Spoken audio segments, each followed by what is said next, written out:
Hello friends, in this video I am going to share some useful tips on growing green tulsi or ram tulsi in your house gardens. I am collecting seeds from the old flowers from my existing tulsi plant.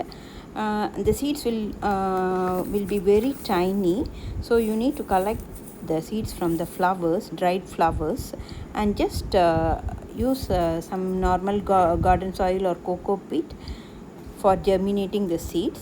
Just you can sprinkle the seeds on top of the soil mixture and just cover it with a thin layer of soil so that it can germinate faster.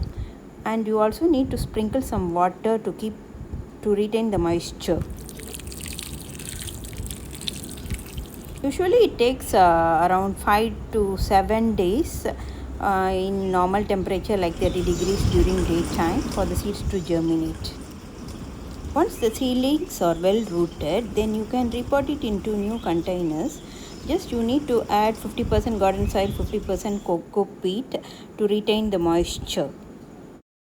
Tulsi plants grow well in bright shaded areas and it needs regular watering. Maybe water it daily in the morning and evening.